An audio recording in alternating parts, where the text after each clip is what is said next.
criteria What do you mean? unless you go to the ballot. Yes. Unless you go to the ballot for But zoning. people wouldn't go to the ballot for that, because Okay. people knows what the zoning is.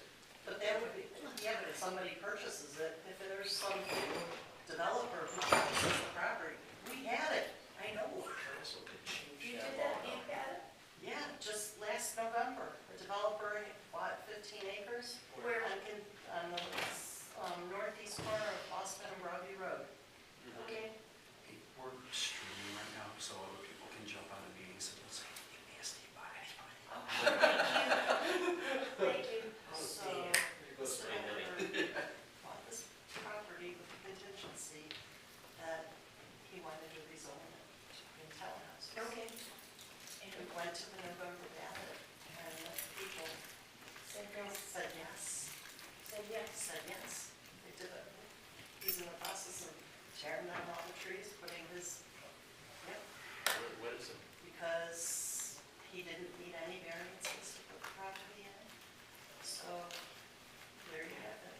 No, He's building 60 townhomes. He owns If Oh, I maybe was, not. if I was the builder and I could sell the houses, I would do it. If I can make money off of it. On the city's end, on that, it wouldn't really be necessarily be a benefit to the city. I mean, like you said, the cost of running it off, that the city wouldn't buy it. I mean, first of all, what reason would the city buy it? They'd have to sell it, so yeah, Right. They would like to sell it. yeah. So But they wouldn't truthfully, even bother. It's too much hassle. if housing developers, see, if the business was there, but here's what will happen, I mean, that's what's gonna happen is, the housing developers, they're gonna say, well, you know, it's pretty expensive, if you gave us a tax abatement, we'd put it in there. Well, what would they do? Because, you know, that's how all this housing Developer works. would purchase it. Yeah. And they would take the tax abatement, and then, because that's a big chunk that it takes off to begin with, Okay. you know? And here's the other thing. The reason why I'm here is I was out in the backyard with my daughter and a surveyor came through. Hi, back when I said to the kid, what are you doing here, honey bunch? He says, I'm surveying. I said, what are you surveying for? He says, the car wash. Remember I told you? Oh, gas that one right station? there? Yeah. Then there's the closets or garages or whatever Yeah. those are. I've never seen anybody in the car No, washes. it's gone. Yeah. And I know, I tried to call the guy, Uh-huh. his phone's disconnected, Yeah. okay? The kid told me that the car wash was surveying the land. And I said to him, the car wash is way over there. What are you doing over here? He said, it's for the car wash. I said, okay. Okay. And then that's when he marked, while he was there, I gave him some lunch money, and he marked the pins. And we're not on our property. We are definitely school property right behind us. Yeah. And that's when I knew, I said, oh my God, this is even getting worse. Because it was the Metro Parks. If the Metro Parks, It's the gas station. But there's a big hole in it, I guess. Sure. I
I start at 7:30.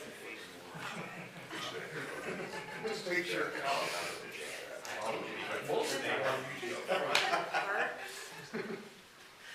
what he said, Fred.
Are you doing it late on Monday night?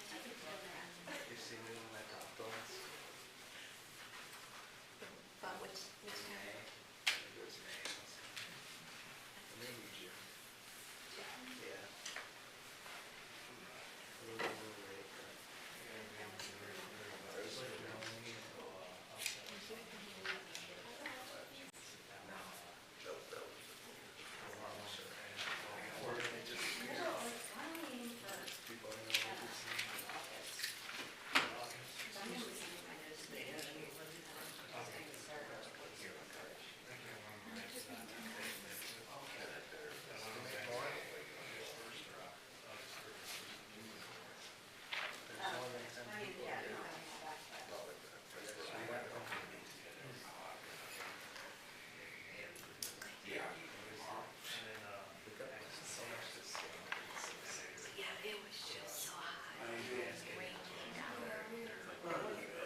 Good evening. Welcome to the August 7th, 2023 meeting of the Bedford City Council. If you would please rise and join me in the Pledge of Allegiance. I pledge allegiance to the flag of the United States of America and to the republic for which it stands, one nation, under God, indivisible, with liberty and justice for all.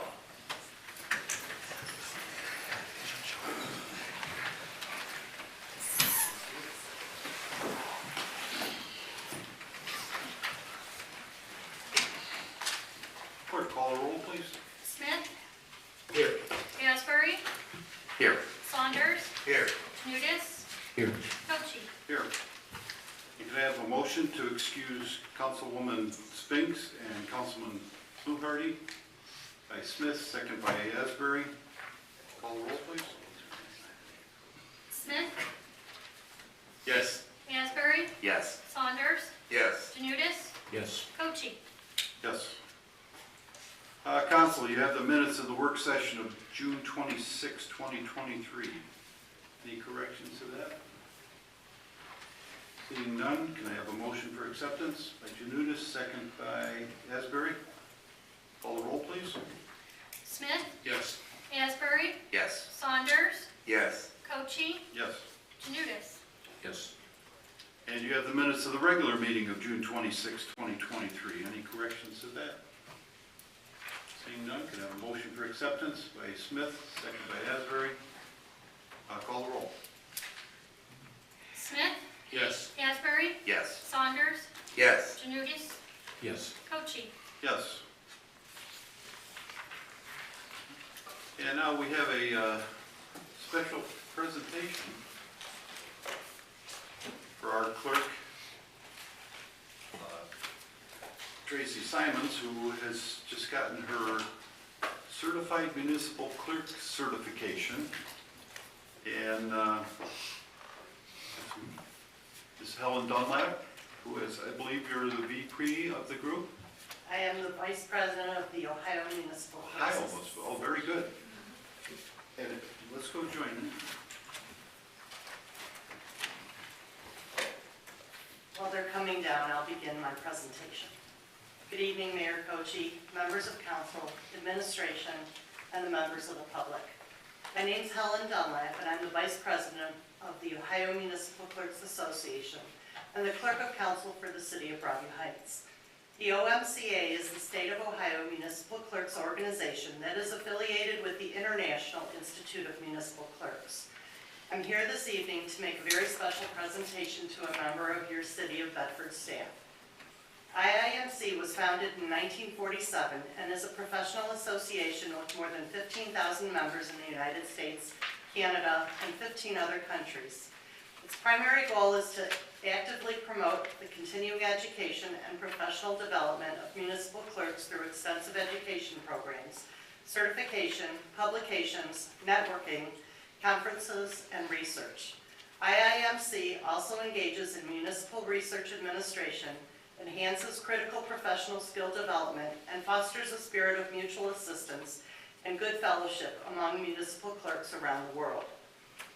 The Certified Municipal Clerk Designation Program is designed to enhance the job performance of a clerk in both small and large communities.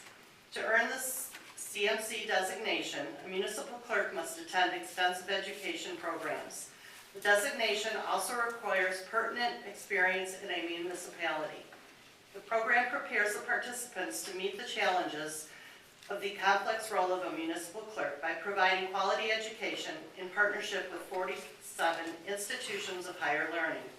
Earning the designation of Certified Municipal Clerk is more than a pin, a certificate, and 3 letters at the end of your name. It is a declaration that you are proficient in your important position and that you have demonstrated mastery of administrative skills critical to good government. It is with great pleasure that I stand before you tonight to officially present your clerk, Tracy Simmons, with her Certified Municipal Clerk designation. After a dedicated journey of several years, hours of seminars, conferences, and institute sessions, she has reached this pinnacle, an achievement that very few clerks are able to accomplish. Out of 15,000 IIMC members, she is one of 4,640 members worldwide to obtain the certification. In Ohio, there are less than 100 CMCs.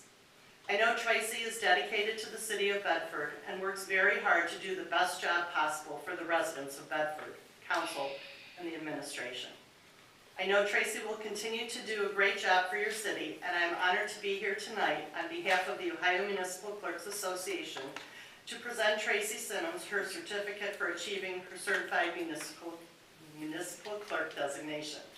Congratulations, Tracy, on achieving this achievement in your career.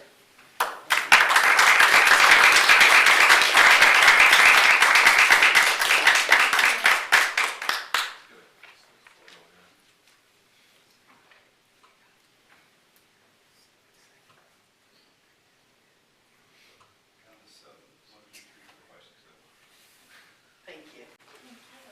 Thank you all. Thank you for being here. We appreciate that. And I think you're going to be the next president? I will. Here. Well, congratulations to you. Thank you very It's an much. honor to have you here. And she is going to be my next vice president. It's getting to that. Yeah, so this is excellent. And you're with Broadview Heights. I am. And Sam, I know. hi. Tell them I said hello. I will. And but this is important. And you know what Tracy has done for us. She's been here over 4 years now. And the work the clerk does goes kind of behind the scenes. Nobody really sees her much, but it's very important. And you have to have somebody, number one, that's very trustworthy, good at their job, and dedicated, which she fits all of those. Because she has 7 bosses up here that she's got to try to deal with on a regular basis. And that can be trying at times. And you have to have a certain amount of discretion too. You got to learn how to button your lip. Yeah. And because you hear things that we talk about in confidence in the other rooms and stuff that you can't say anything. And if people ask you, you got to say, I don't know. You just can't divulge certain things until the proper time, you know. So Tracy has just grown so much in this job over the last 4 years and does a great job for us. And earning this degree, I know she's gone through a lot, and I've seen some of the stuff you had to do, and it's a lot. It's a lot. And like all our employees, we encourage them to go out and get the extra certifications, go that extra mile. It only makes the city better, and we appreciate what you've done and what you've accomplished so far, and what you're going to do as you move up the ladder in the organization too. That's a little crown jewel for us, a little bragging rights, and you're up there, and not just here to do the job at the end of the day. It means you care about your job, and you're willing to go that extra mile to put in, and we certainly appreciate that. So, and we wish you luck in that endeavor, and thanks for your work here. You can applaud. So, is there anything you'd like to add? I just would like to say I worked with a bunch of great people. You know, they've allowed me to continue and to pursue my CMC, and I don't think without them, it would take me a lot longer, but I appreciate all of your guys' support and your patience with this and working with me, and they are a great group of people. I mean, they really are. They work really hard, and I'm just honored to work with you guys. So thank you, and Helen, thank you. It means a lot. And your support of her is very nice. Very appreciated. Good. Thank you again. Thank you. Now you can applaud.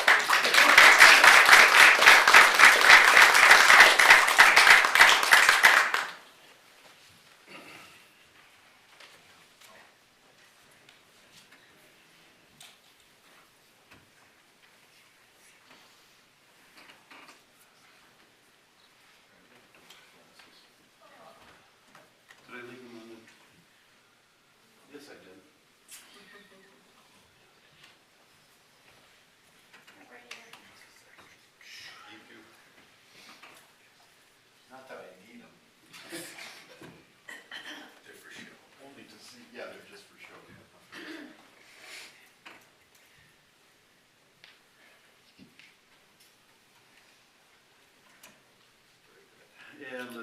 some unfinished business here we have to do.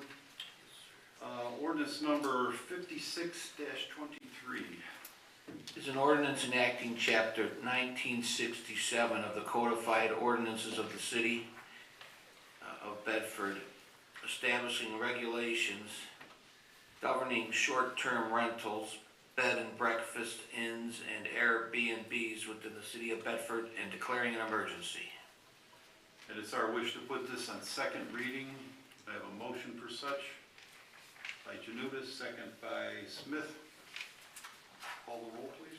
Smith, Yes. Asbury, Yes. Saunders, Yes. Janutus, Yes. Cochee. Yes. Reports. Mr. City Manager. Thank you, Mayor. A number of things here, so I'll try to go as quickly as possible. First thing, just want to provide an update regarding Broadway construction. As you can see, they've moved on to phase 2 and 2A through the historic district. So that's going to be tentatively 45 days. A little less, unfortunately, though, with the rain. It could still be about 45, 50 days. They're moving as quickly as possible. I know we've had some issues with truck traffic. Shelley is working, they have installed additional signage. They're going to be looking to place detour signs. And one of the things that ODOT is having challenges with is Google Maps. So it's not showing Broadway being closed.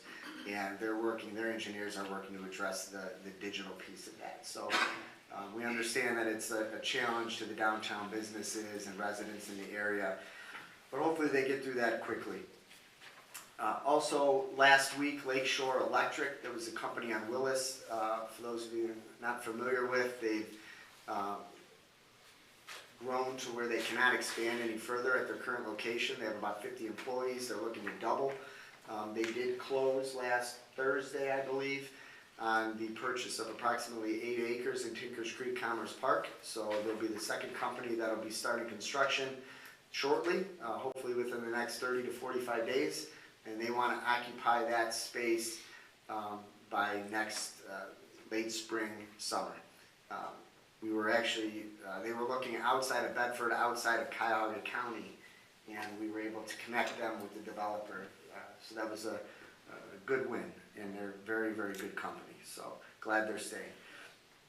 Police department has been active with soliciting. I know we received a number of complaints regarding fireworks solicitors. They have issued citations for both the solicitors. There were some energy companies that had solicitors out. They did not receive the permitting, and they did receive a ticket. If you see them, ask them for their credentials. If they don't have that, call us. We will be out. We will ticket them. So they are, RPD is zero tolerance with that, and it's been like that for a few months now. I also want to touch on a couple of different grants and grant awards that we received. Parks and Recreation Department, we were on a 2-year cycle for a Cuyahoga County Senior and Adult Services grant, and that grant actually subsidized the cost of our transportation services that we're providing through Senior Transportation Connection.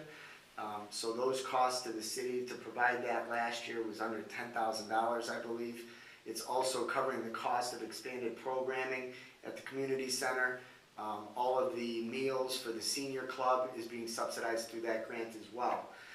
The renewal was up. Our staff did put in for renewal and nearly tripled our previous ask. So we're hoping that we're awarded that grant.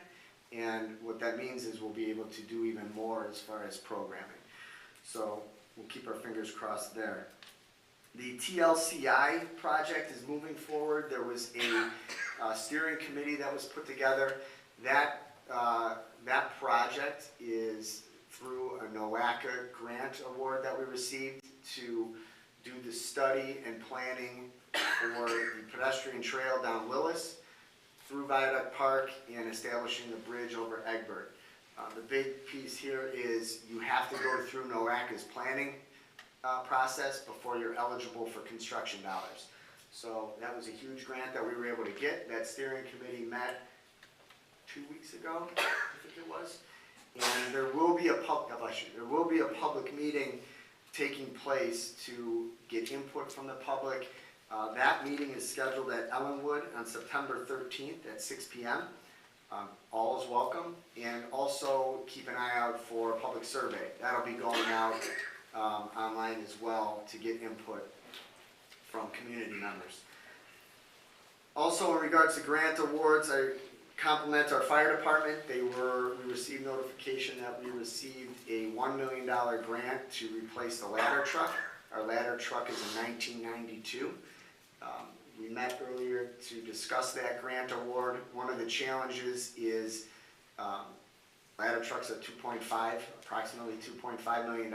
So we will be tasked with coming up with some creative financing to address that. But we have time. Ladder trucks are between 3.5 to 4 years out.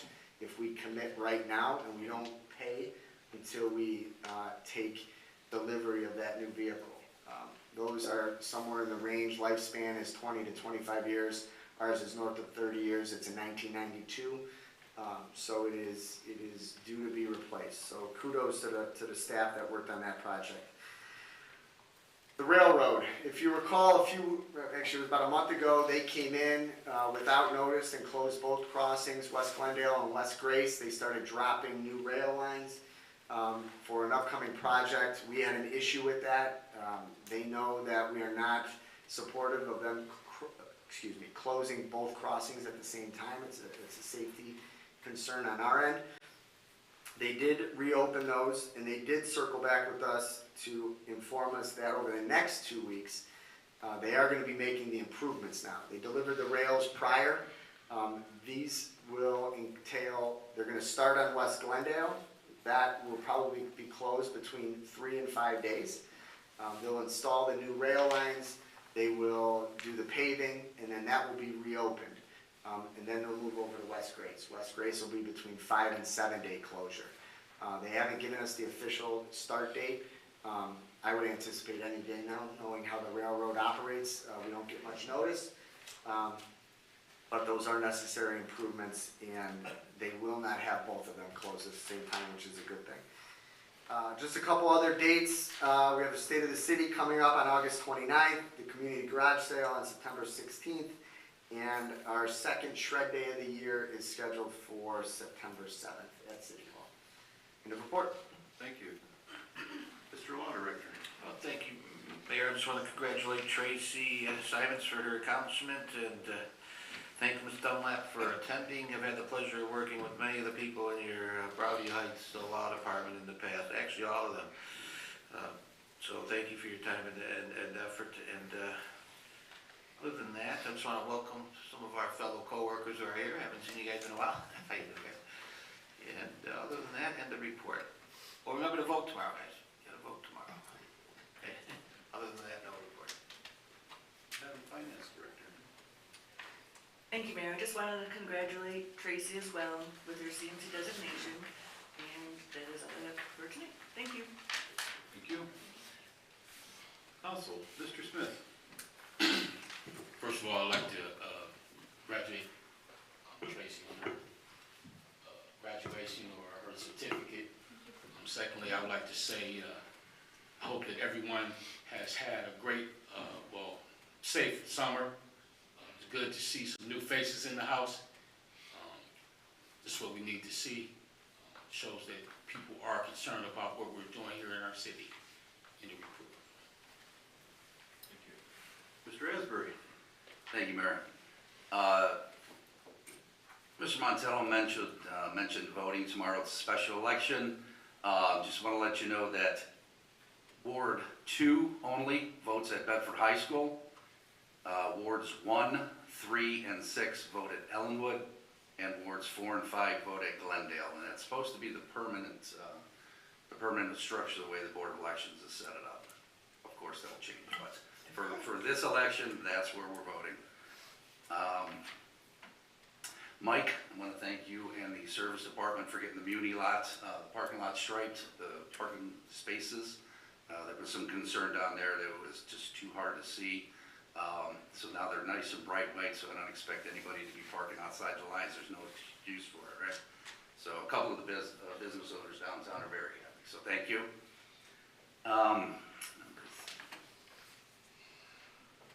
Wednesday, July 16th will be, I believe, that's the last summer concert of the year? August 16th. August 16th.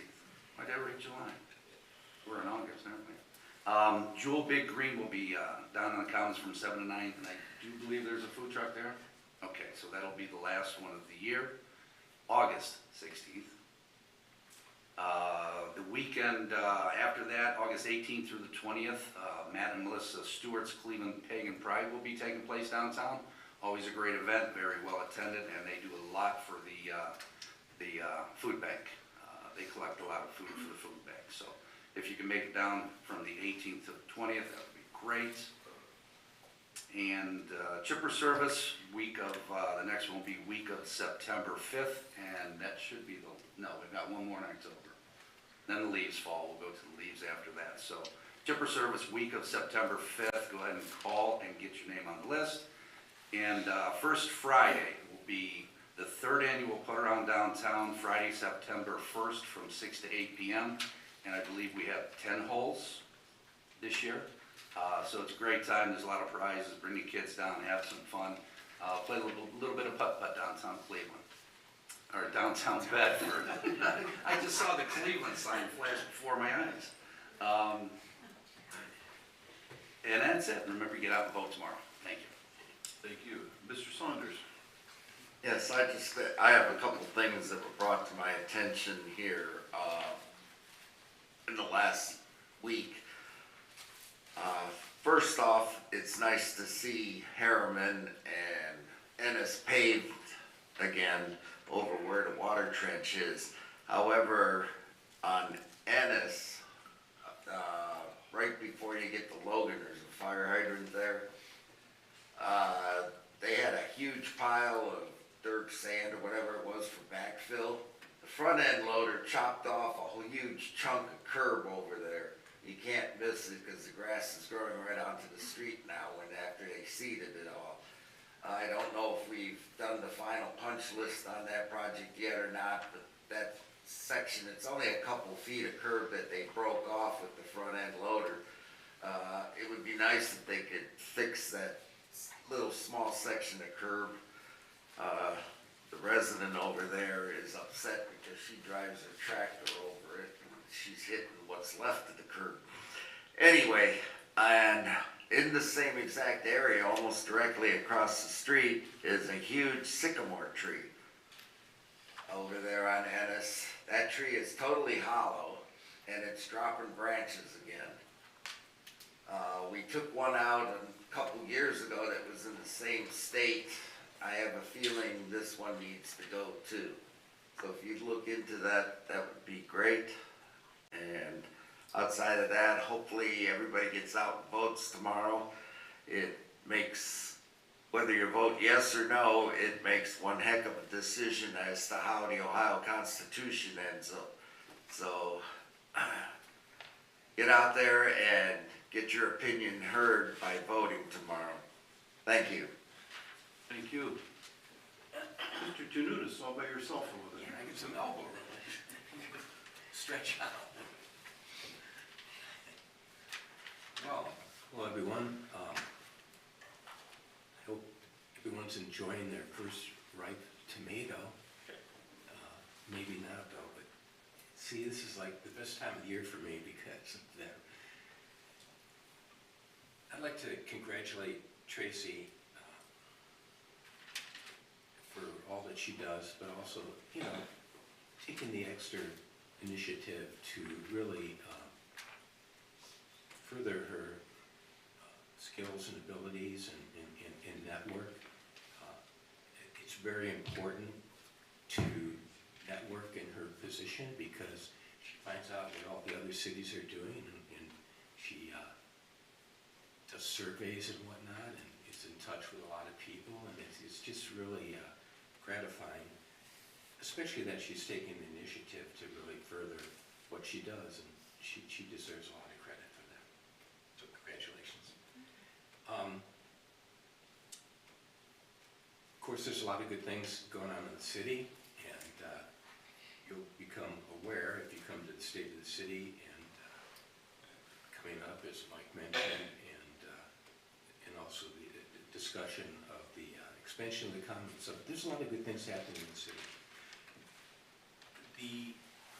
In coming up here shortly, we'll be voting on a couple of things, and I want to just express that I believe that the city is being very gracious to the residents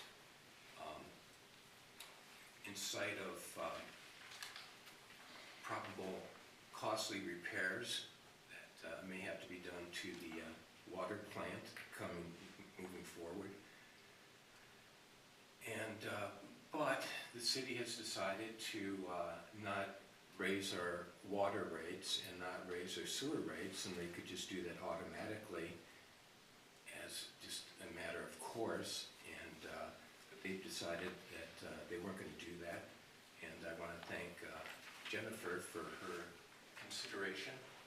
And in that decision, I think that's a wonderful thing for the residents. End of report. Thank you. Thank you. I just want to throw in there that the other day we had kind of a unofficial opening of the pool to have council come down and look at the new pool house and the work that's been done there. And the pool house just looks terrific. I know I was in there, it was probably pre-COVID, and the building was not the nicest place, but it was not very welcoming. Now it's bright, it's open, it's clean, and I think the employees are even enjoying it more. And it's just set up, just a few little tweaks there, but it's very welcoming to the public.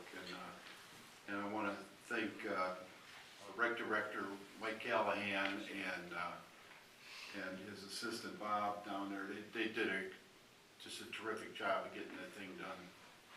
And that was done with grant money, wasn't it? Is that, Yes. Yeah, so All grant money. you want to say a little about that? Improvements were made through county funds, state funds, and federal funds. So it was all of those, approximately just under 800,000 of non-taxpayer dollars for those improvements. So that was a big win.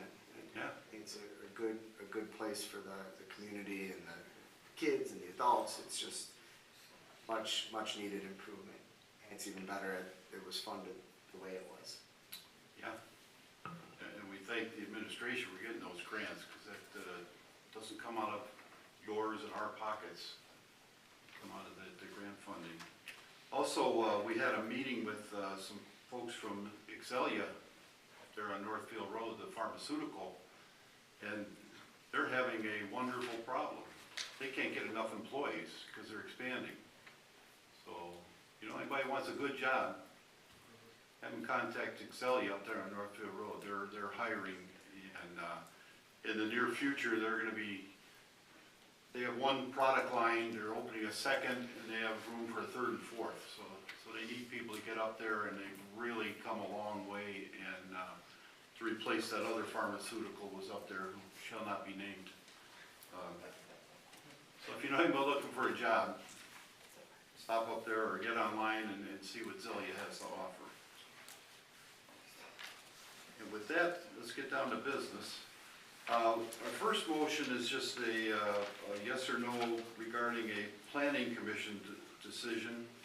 And the rest of everything we have tonight is going to be on first reading, because we don't have a quorum. We need 6 people to suspend the rules to let us pass something and have it in effect immediately.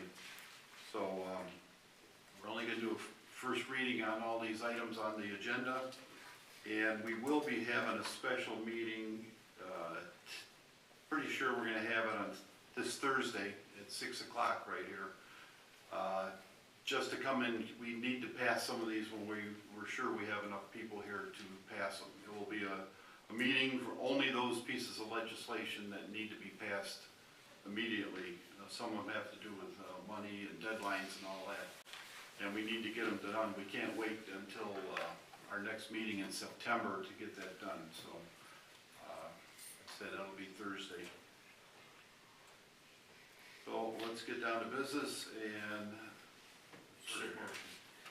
All right, need a motion to approve the planning commission's decision denying Ms. Manning, owner of Dreams Design with DLLC, to her application to open a business that hosts events located at 22790 Rockside, I believe, in Bedford, in the mixed-use district. On the grounds, there were concerns regarding occupancy limitations imposed by the fire code, given the square footage of the proposed site, the security concerns that may arise, lack of kitchen services, and concerns about parking.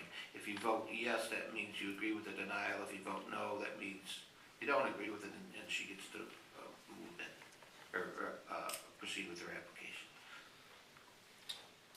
So, I have a motion for such by Saunders, second by Asbury. Call the roll, please. Smith, Yes. Asbury, yes. Saunders, Yes. Janutus, No. Cochee. Yes. Actually, the application failed, Ms. Manning. Sorry about that. And then, next ordinance is Ordinance number 5723. an ordinance declaring the property and structure located at 34 Northern Drive a nuisance, and therefore condemning the property, ordering action, and declaring an emergency. And again, it's, put it on first reading. Can I have a motion for such by Janutus, second by Asbury? Call the roll, please. Smith, Yes. Asbury, Yes. Saunders, Yes. Janutus, Yes. Cochee. Yes. Ordinance number 58-23. It's an ordinance to levy assessments for removal of weeds, tall grass, and trees on various lots in the city of Bedford during the year 2023 and declaring an emergency. And again, wish to put it on first reading. Motion for such by Saunders, second by Asbury. Call the roll, please. Smith, Yes. Asbury, Yes. Saunders, Yes. Janutus, Yes. Cochee. Yes. Ordinance number 59-23. Is an ordinance to levy assessments for delinquent water bills in the city of Bedford and declaring an emergency. And can I have a motion for first reading by Smith, second by Asbury? Call the roll, please. Smith, Yes. Asbury, Yes. Saunders, Yes. Janutus, Yes. Cochee. Yes. Ordinance number 60-23. Being an ordinance amending ordinance number 10,016-22 of our codified ordinances 911.03, entitled Rate Reduction for Disabled Persons and Senior Citizens for Water and Sewer Discounts, and declaring an emergency. And our wish for first reading. Motion by Janutus. Check and see if anybody else wanted. Second by Smith. Call the roll, please. Smith, Yes. Asbury, Yes. Saunders, Yes. Janutus, Yes. Cochee. Yes.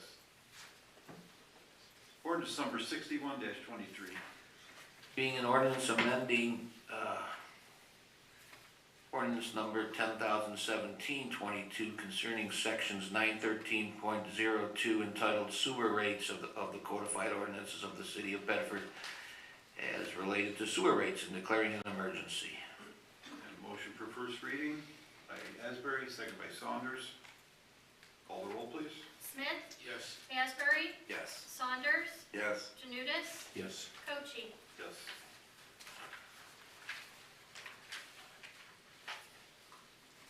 Ordinance number 62-23. An ordinance confirming amended ordinance number 10,015-22 concerning section 91101 entitled Water Rates of our codified ordinances as amended of the city of Bedford as it relates to water rates and declaring an emergency. And motion for first reading, Saunders, second by Asbury. Call the roll, please. Smith, Yes. Asbury, Yes. Saunders, Yes. Janutus, Yes. Cochee. Yes. ordinance number 63-24. Is a ordinance authorizing the city manager to enter into a master service agreement with Simplex IT for information technology services for all municipal departments, excluding the police department and the municipal court, because that will require a separate contract, and declaring an emergency. And I wish for a first reading by Janutus, second by Asbury. Call the roll, please. Smith, Yes. Asbury, Yes. Saunders, Yes. Janutus, Yes. Cochee. Yes. Ordinance number 64-23. Is an ordinance authorizing the city manager to enter into a master service agreement regarding the, for the information technology services for the police departments and declaring an emergency. We had to do that separately. Motion for first reading by Saunders, second by Smith. Call the roll, please. Smith, Yes. Asbury, Yes. Saunders, Yes. Janutus, Yes. Cochee. Yes. Ordinance number 65-23. Authorizing and directing the city manager to enter into a contract with ABC Piping, Inc., being the lowest responsive and responsible bidder for the boiler replacement project at the municipal complex and declaring an emergency. The boilers are, 20, 25 years old and need to be replaced. Motion for first reading by Saunders, second by Smith. Call the roll, please. Smith, Yes. Asbury, Yes. Saunders, Yes. Janutus, Yes. Cochee. Yes. Ordinance number 66-23. An ordinance authorizing the city manager to enter into a contract with Bain Enterprises to purchase a hydraulic pump pounder for the service department and declaring an emergency. Again, we wish to do a first reading. Motion by Janutus, second by Asbury.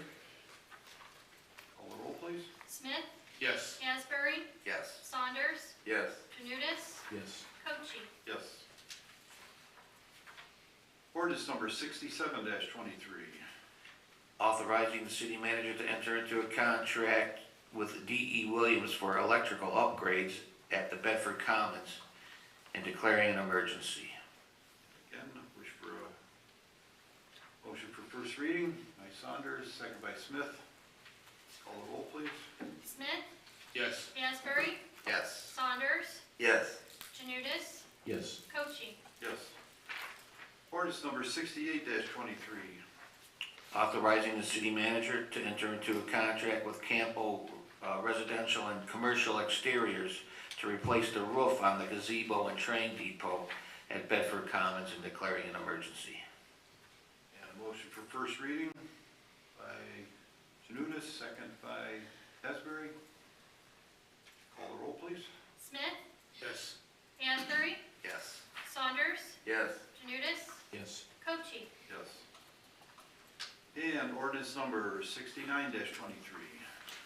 Authorizing a contract with Millstone Management Group for restroom upgrades at the Bedford Commons and declaring an emergency. I believe most of these projects are grants that we were awarded. All of them are from grants that were awarded that we have to use the money before. Go ahead. The last three, all on the commons, that was the CDBG grant award, so that those are funded, reimbursed at 100%, so it's not costing the city any capital. The Bain Enterprises for the pump pound, or pole pounder, that was, we received roughly $12,000 grant through the Bureau of Workers' Comp. That cost was approximately $15,000 total. So it'll cost the city about $3,000. And then the ABC piping for the boiler systems of City Hall. These are all part of the reason there'll be special meetings, specifically the boilers. Last winter, we limped by one of the boilers. There's two for this facility in the court. One of them is failed and did not run. The second one was on and off. The company that installed those and manufactured those are no longer in business. Can't get parts, can't find anybody to work on them. So to replace these, it's a 90-day window. So we need to get those started sooner or later so we don't run into some of the challenges as we did last winter. And part of the cost of that project is being funded by NOPEC dollars. So we received approximately just under $70,000. Some of that was used for other energy projects, but there's still a good amount of money left that'll offset the cost of replacing those boilers. And then the three, all the projects for the county, yes, it's a county grant. The challenging part is they want all of the projects completed and paid for by the end of September. County sets that deadline. They just awarded those grants a couple months ago, so yeah, it's a little challenging, but we'll get it done. Hence the reason for the meeting on Thursday. Okay, at this time we come to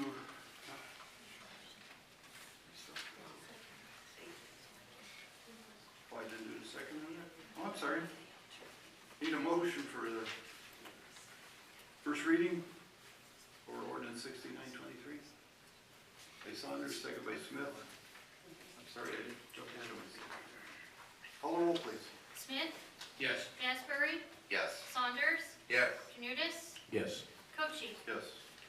Did we, Tracy, real quick, did we do ordinance number 5723? Did we give that a, did I miss that one? Yeah. Yeah. That was the first one, yeah. We did that. Okay. Well, at this time, we have the hearing of citizens. If you wish to speak, please come forward. State your name, your address, and your comment. Good evening, everyone. My name is Kate Hodge. I am the staff representative for AFSCME Ohio Council 8. We are a union. AFSCME represents 1.3 million workers nationwide, including the city, many of the city workers at Bedford. Nationwide, we represent public sector employees, a lot of city workers and healthcare employees, and our current contract with Bedford expires, of course, in December, so we'll be looking forward to negotiations in the fall. Unions in general are, of course, wonderful for the growth of your city employees, and for the citizens of Bedford. The benefits of the union, on average, workers who are in a union make about $191 more per week nationwide. And they have better employer-provided health care. They have often employer-provided pensions. They have safer work environments. They have fewer deaths, fewer injuries on the jobs, and of course they have the right to negotiate their employment and the terms and conditions. The stability in employment is also a major benefit of working for a union facility, and working for a city is something that everyone aspires to have in a job. So we are very proud to represent the city of Bedford. We are very excited to go into negotiations and make our contract stronger. And we acknowledge Bedford has a long history of collective bargaining.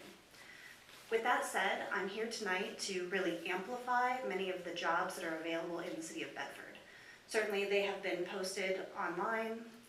There have been some, anomalies in postings online. So I just wanted to make sure that while this is being broadcast to the citizens of Bedford, I kind of highlight the wonderful career opportunities for the citizens of Bedford in particular to come and work for and make your city stronger. The departments that I really want to focus on, there is a service department laborer position that currently starts at $27.36 an hour, goes up to $29 at the moment. Of course, that is subject to negotiations coming in the fall. All it requires really is a Class B CDL and a good work ethic. So we would really encourage citizens of Bedford to apply for that position. Same thing with the sewer treatment plant worker. Class B CDL, obviously Class A is also fine. Also starts at 27 and goes from there. There's also a wastewater mechanic position posted that starts at 29 and goes from there. All of these are great jobs with great benefits. And we would encourage all of the council people to reach out to your own networks and really highlight these jobs on your own social media and anyone you know, your faith communities, your civic communities. we really are, we value our employees here, and we're very happy to amplify that. Thank you. Thank you.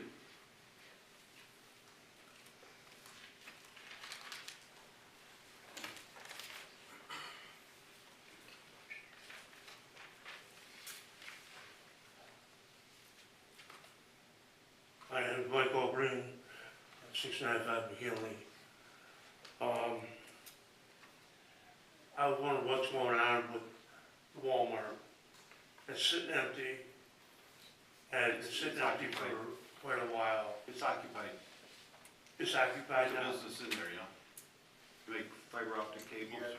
It's they're a national distributor for fiber optics.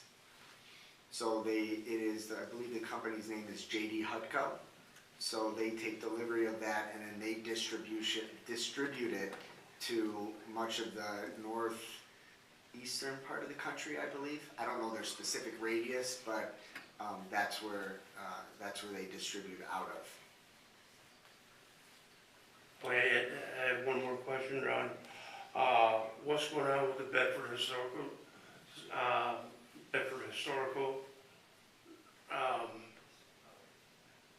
on Rockside and on Northfield? With the old Gitco? Oh, Getco? What happened with that? The Getco is still owned by Giant Eagle, and it's their desire to let it set. Unless you've heard anything more in the I last have not heard any more. They had closed it, and they did not reopen it. They were not looking to lease it. We had a couple of businesses that actually wanted to acquire that, and they were not interested in moving it at that time. I know Simons was one.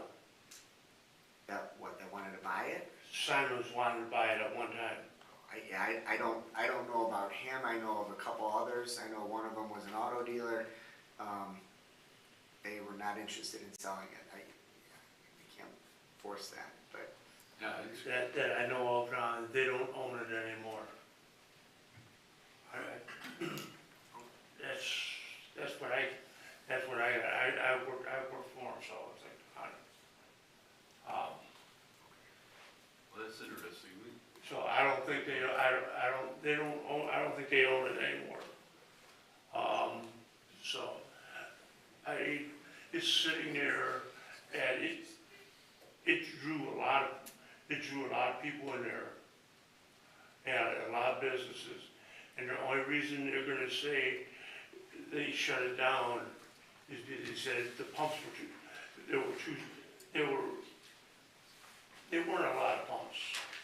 Because you had that one whole section that was just all open for parking.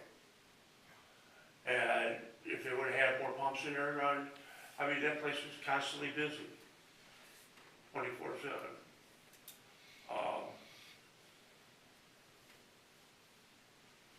And what's going on with, I said one more question. Meadowbrook. You have Brother 65, which is what, out of business now? Yeah, they didn't last very long up there. I believe they're in litigation with the property owner. I do know there was litigation regarding that business and the property owner. The other side of the other side, the first side of Meadowbrook, when the city rezoned that to mixed use, so the Walmart side, that side is doing pretty well. I mean, obviously Walmart's filled, the doctor who purchased the strip where Napa is, where the BMV is, that's nearly full. Obviously you have Mazda, the APEC Engineering, they're getting ready to move their engineering firm from Willis over to the former YMCA. So that's gonna be a professional engineering firm. There's a couple other things that's good there. Now I will say Mazda owns the vacant land. They have not put that up for sale. Again, we can't force them to sell that. I don't know if they're looking at options. Now our focus is across the street. I can tell you that the 10 to 12 acres at the corner of Rockside and Bartlett, that sale went through about a little over a year ago, and we anticipate receiving plans this year from From Honda? Honda. They're gonna be building a new Honda store at the corner of Bartlett and Rockside, so that'll be going there. The medical marijuana dispensary is going in on that, along that part of Rockside. And then obviously, you know, anything else that we can do to help the owners there, we will, and we've done that. I will say there was a little bit of, I don't want to get into items that have been litigated, but the former Target footprint, that was owned by the previous owner. Yeah, I know that. Yeah, and that was, there's some challenges there as far as litigation, and it wouldn't be right for me to discuss that in an open forum. That building just fell apart. That's what happened on that. Thank you. Yeah, thank you.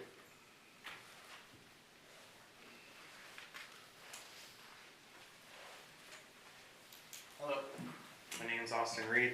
I'm at 764 Wellman. I just want to talk about an event that happened earlier in July. We organized a cleanup the Saturday of the Rib Fest, and I want to thank some of the people that came out and just talk about that a little bit. First off, we had one citizen come out from Bedford that I met, so it was good to meet him, Thomas. From the council, we had Jeff and Wally come out. Thank you for your help. I want to thank the BDA for some support, and Kathy Cat for helping out. And then the rest of the bulk of the group were some friends from here in Bedford. My friends Jack, this bald guy in the mushroom shirt behind me, and his girlfriend Michaela, and as well some friends Caleb, Jared, Andre, Derek, Trevor, and even someone from outside the state, Pennsylvania, came to help clean up our town. And so we split off that morning, and we split off and cleaned up the municipal lot, and also alongside the railroad tracks. So I think we made some great progress, especially the morning before the Rib Fest. It was kind of disappointing. I had forgotten to take an after picture of what it looked like all clean. And I went out there Sunday morning, and you couldn't really tell that we cleaned up the parking lot. So, kind of deflating. Jack and I came back and cleaned up some of the trash around there, but I don't know if we can make any efforts of signage or any other efforts to try and keep the place clean. Make people aware that trash is no good. Makes the place not look great, and maybe encourage picking up after ourselves and keeping the town clean. Yeah, we appreciate you guys doing that. That's a good thing. Is there anything along the lines, signs, or? Yeah, Mike made some notes, and something we can look into and see how to best approach that. Cool. We identified, last year we identified, I think it was north of like 30 locations for trash receptacles. Okay. And looking at what funds we had remaining towards the end of last year, last quarter of last year, we acquired large receptacles that you've probably seen in different areas of town. One of the reasons why we picked those, I had some residents, well, why didn't we get the steel green ones and they could all match? We needed to find a type of can that Kimball was able to collect and dump that can use and hold up to that. So that's why those types were selected. We didn't get nearly as many as to fill all of those different locations that we talked about. I know we're looking at adding some near the high school and some other areas, but you know, if there's some funds left this year in the budget, we'll look to add more of those.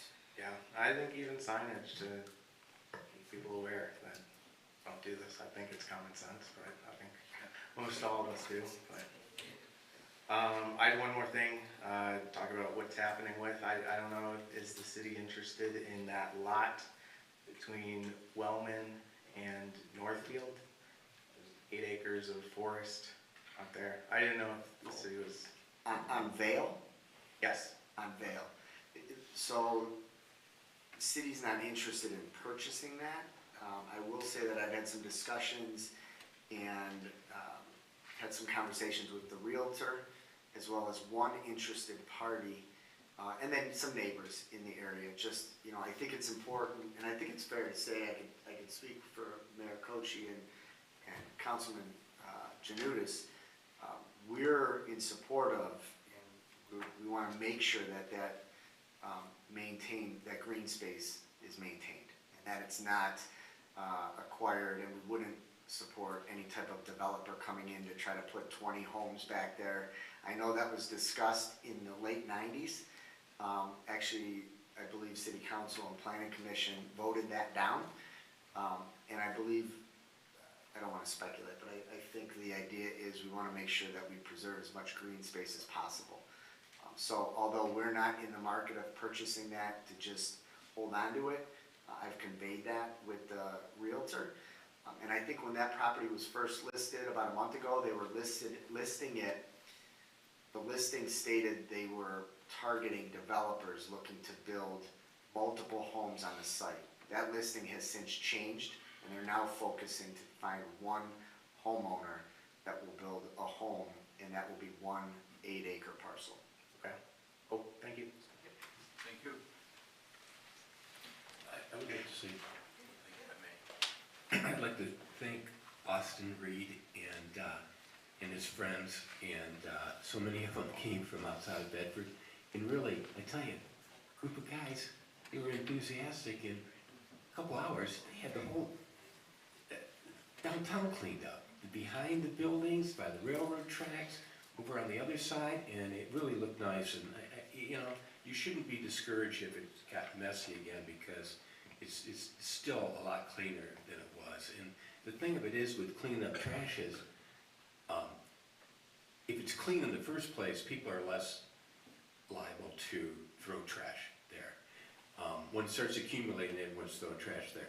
But I think it's significant that it would only took a few people, you know, a short period of time, and it'd be really wonderful if more people would gather and do those types of cleanups. I know the downtown, Bedford Downtown Alliance has done a lot in that regard, and cleaning it up before the event was also a really neat idea. So thanks to you and your buddies. Yep, thanks for coming, Wally.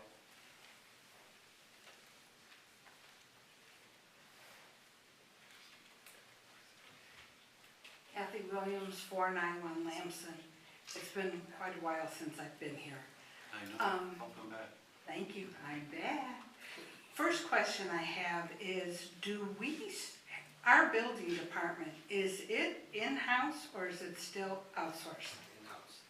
It's in-house? We do some professional inspections. We are outsourcing it only because we are so much more efficient. In speaking with some of the business owners, and even a couple of residents, in the past, you could call and request an inspection, you know, and you might not get scheduled till next week. We can guarantee next day inspection if you call before 3. So we have a building commissioner that we are sharing with the city of Brooklyn. I believe there's going to be a story on that in the First Suburbs publications and possibly Cranes, definitely the First Suburbs piece. He is here 2 to 3 days a week, but our software that we actually installed last year, multiple cities on the same software. So he is able to access, if there's a question regarding Brooklyn and he may be here, they all operate on the same software. So we are much more efficient than we were. We also have our inspector just received, who came on as a residential inspector. About a month and a half ago, he just received his interim commercial. So he is now able to take on some of that. And then we have been trying to hire an additional inspector. So when needed, we can perform those things in-house. But what we're not going to do is make a business wait or make a resident wait if we can have someone out there the very next day to do that. So we're kind of using both, best of both worlds, if that makes sense. Who inspects the housing stocks? Our houses, going around seeing windows that are broken, and instead of putting glass back, there's a board. I would, if you send the address, I can tell you we have numerous cases where we're in Bedford Municipal Court. I mean, numerous. I had some, earlier this year, I had individuals, and I get it, because I was frustrated, I see it 15 times a day, 64 Center, they actually boarded it up. The home was $115,000 in back taxes, and they were still living in it.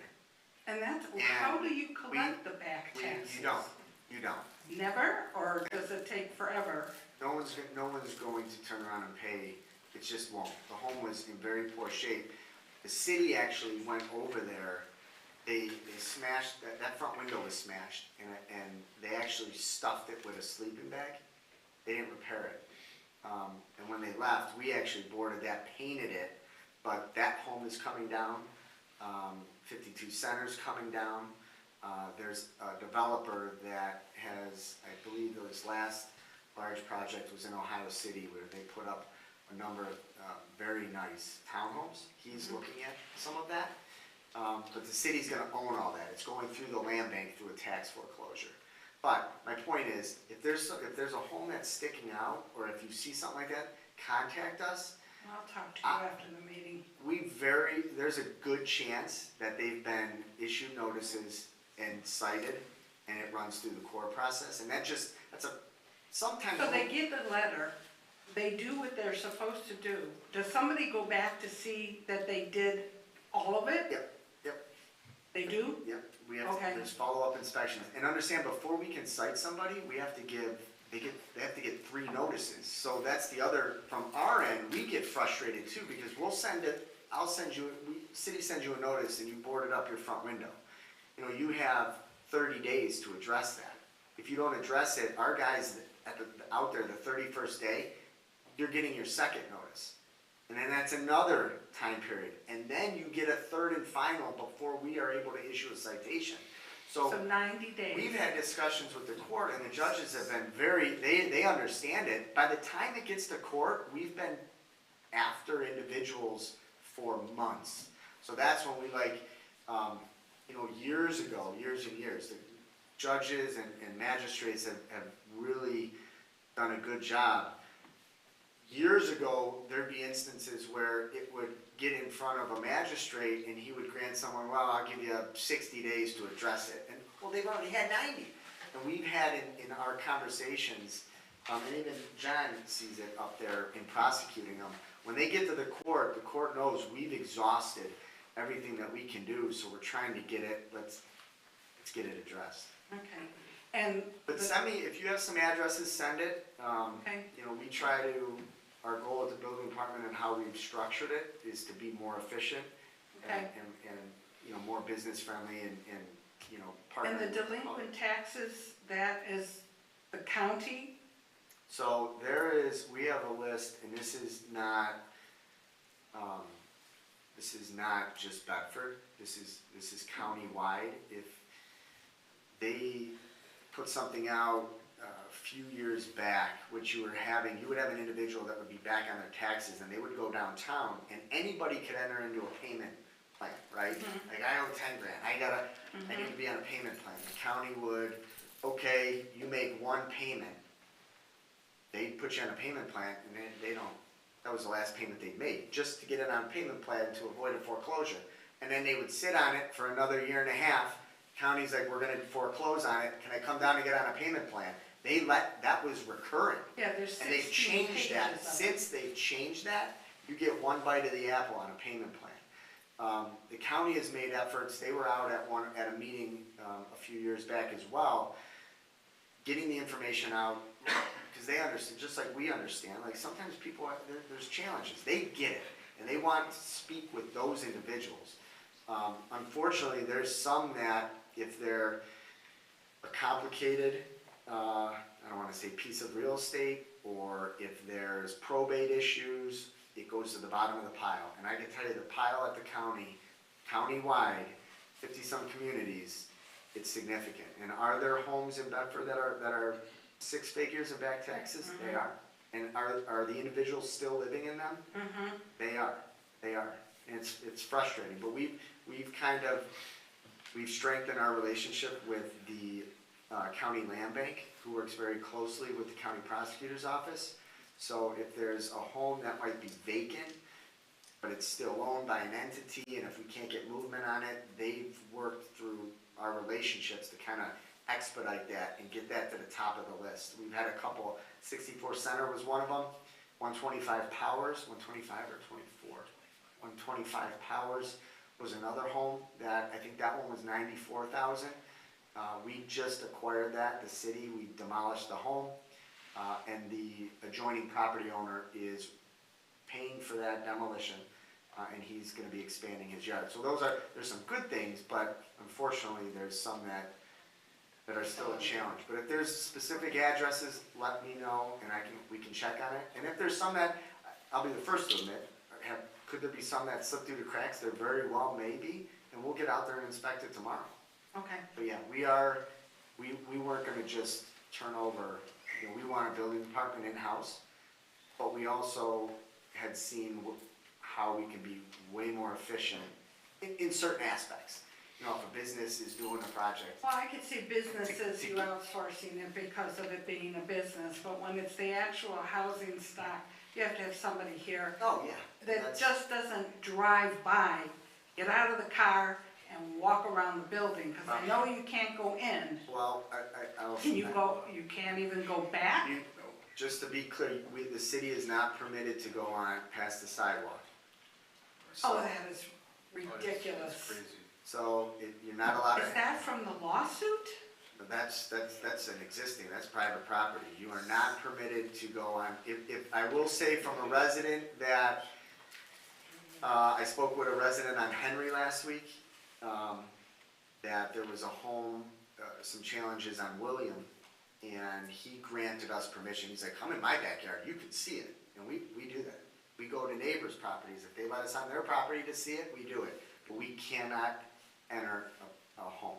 And we've had some, unfortunately, in dealing with the grass, when we have to do it in-house, and, we've had some challenges, our service staff have gone to homes, and we'll send an officer there, because we've had some unfortunate, where individuals don't want you on their property, but if the grass is 5 feet high, we got the right to deal with it, and our staff shouldn't be putting that, and that's why an officer goes, but from an inspector's standpoint, he's not permitted to go on property. Unbelievable. Well, that answers a lot of questions. Okay, thank you.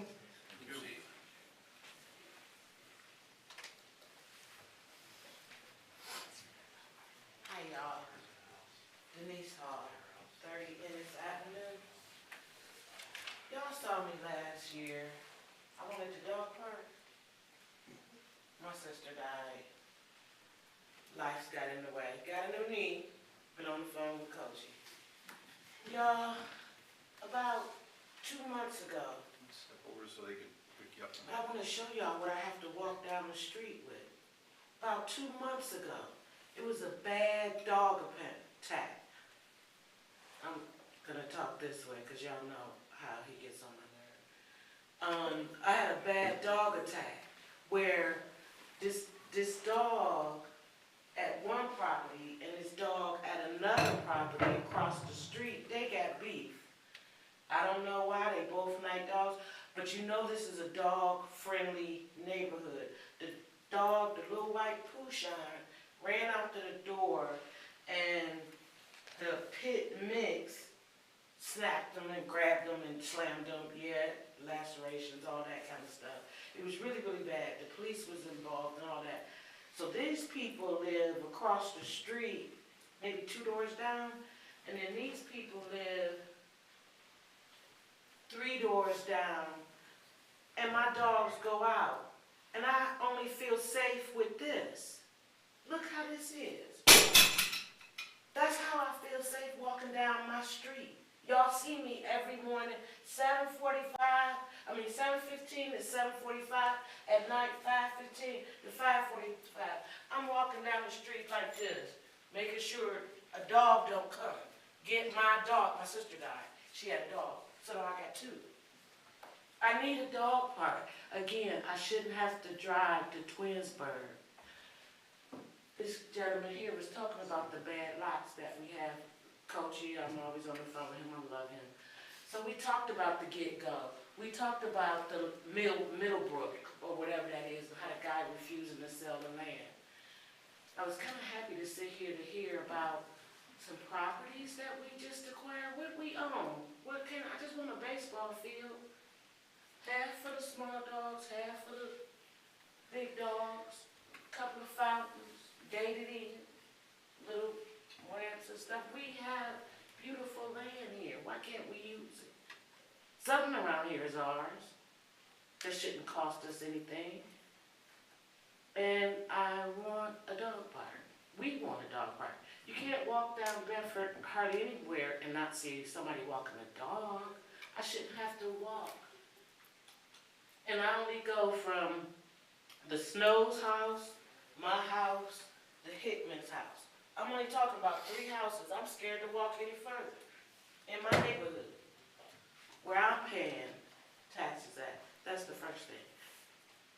Second thing is, Ennis, I don't have a curb. I know he talked about Sandra's house way down at the corner there, but what about the rest of us? I don't have a curb. Am I gonna get a curb? So the city is not, we haven't replaced curbs in quite a long time, probably well over a decade. I will say that we are looking to, Ennis is near the top of the list for resurfacing, Yes. but I don't know if that's gonna entail a curb. Most likely it will not. Okay. When I say top of the list, this year, the majority of, actually all of our infrastructure funds went towards Broadway. So the city budget's about $450,000 annually for streets. And we go around and we kind of rate those streets, scoring level with our engineer and our public works department.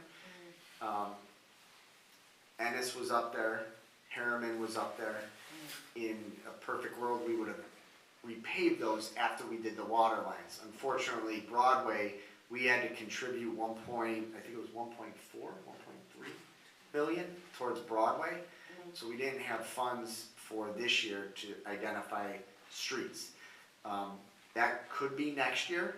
When I say it could be, we have a large West Grace project coming up that we'll be repaving because we received grant dollars from Cuyahoga County. Correct, headed on the other side of town, correctly, Mr. Smith's ward. But Ennis most likely is gonna get repaved very soon. I don't know if that's gonna include curbs. I don't wanna tell you yes. Odds are it probably won't, just because of the cost. And we need to resurface streets and put the money towards the streets before we get into curbs. That was just something when I heard him talking about Sandra. But what about my dog park? Now, last time you talked to me about something that was going on over on Taft and... Yeah, the city applied for a grant years ago to establish a dog park at Taft Park. We were unsuccessful in getting that grant. It was geared towards parks. The county offered that. They don't have a program like that now, specifically for something like that. Could there be other funding mechanisms that we could look at? We could. What I would say is, if we were to do that, I would recommend a council, wherever it is, that obviously you have to have, I would recommend a public meeting. When I mentioned it last time that the city was applying for it, there was a lot of people that wanted it. And then we also got hammered with a lot of phone calls that said, absolutely not, I do not want a dog park in my neighborhood. So. Why can't we put it on the ballot? And I'm not, I don't know if that's It's not that a ballot serious. issue, but. Okay, just I ask. don't know, I'd have to ask the law director that question, but, I'm not ruling it out at all. We can look at if there's a funding mechanism, grant funds to do it, and then if there is, we can identify But this as. is where we were at last year, before my sister, before my knee, and what do we need to do to move forward to see if, when, where? If it's no, let me know. I don't take no too well. There's more than one way to skin a cat. Just gotta figure out how to skin that cat. But, so what do we have to do to get moving on this?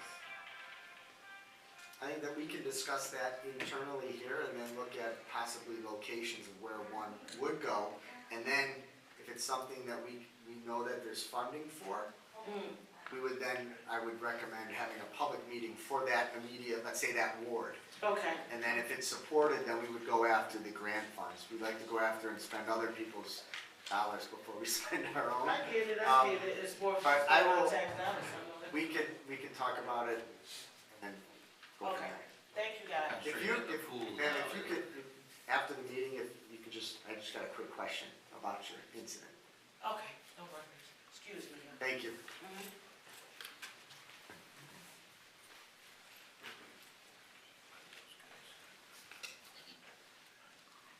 Anybody else?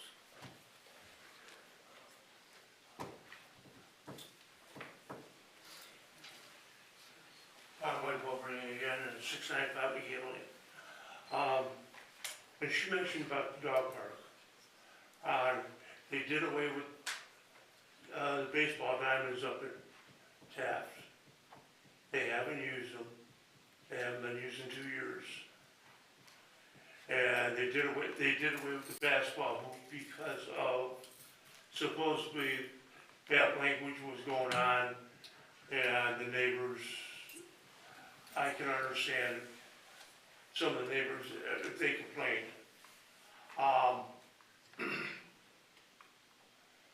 But this way, I mean, if somebody has someplace to go, there will be less trouble. Especially dog parkers, I mean, you have the small dog park in, where the, other, on the right-hand side, on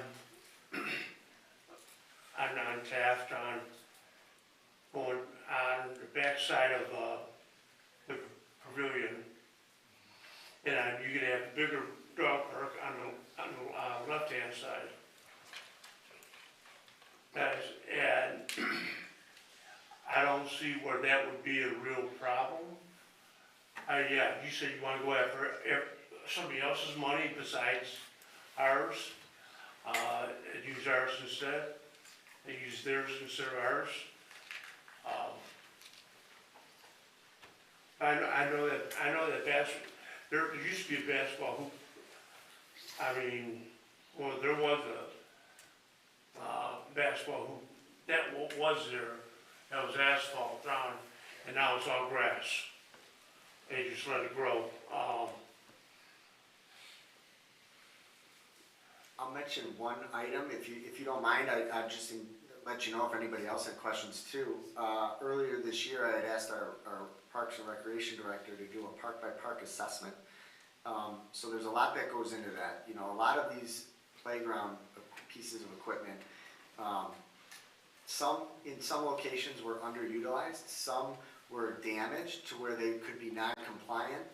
We talk about ball fields. So what we did, if you noticed, there was one tucked back on First Street, and it was really underutilized. We talked to some of the neighbors there. That one we kind of took offline, but we're gonna be looking at what can we put over there. There's a couple businesses, we're looking at some picnic tables and some other items to clean that piece up. But now we're looking at some of the other locations, and the director has shared what it would take. There's a couple parks where there are some non-compliant issues. You know, Taft was one of them. What would it take to bring those back up to where, you know, they meet the fall zone on the swings? You gotta have a certain fall zone, you can't just stick swings there. Some of it I disagree, some of it's a little too much, but our goal, and we talked about it during the last budget period, was to set aside funds annually to where we could use as matching dollars and go get grants and start redoing one after another after another. The cost of them are insane, but we have to start somewhere, and that's what we're starting. We have a park-by-park assessment, and actually I mentioned Tracy has already put that on a discussion for City Council in September. So we hope to be making these improvements, and we'll bring up the dog park idea as part of it. What would also be nice is, up at Taft, yeah, somebody done some damage and burnt some of the railing. Like, could we replace it, get that railing replaced? And, this way, it's taken care of.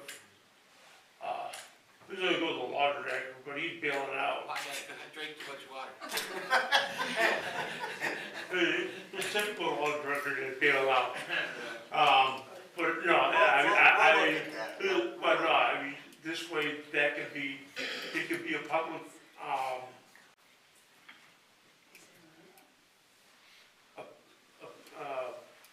the public can help put that together. I mean, we can help, the people can step up and help,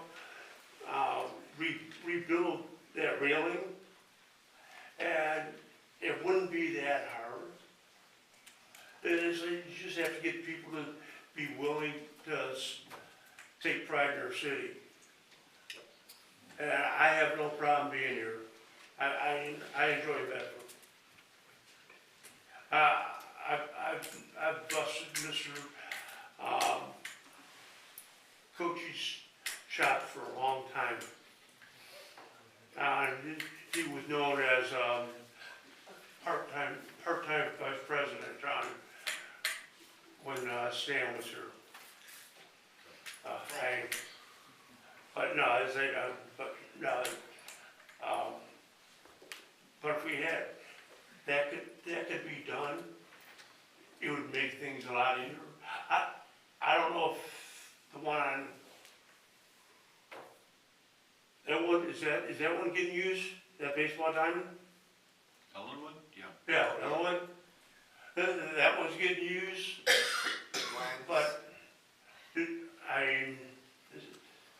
but you took the ones out from up here, where kids can learn how to play, where they can learn how to play ball.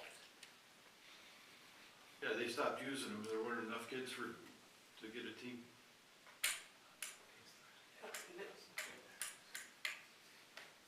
Right. Yeah, no, we'll look at, thanks, Mike, and, just making notes.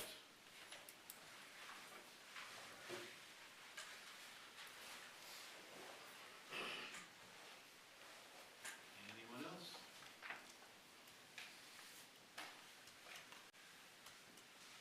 Seeing none, I have a motion for adjournment by Saunders, second by Asbury. Call the roll, please. Okay, Smith, Yes. Asbury, Yes. Saunders, Yes. Janutus, Yes. Coachy. Yes. Thank you all for coming.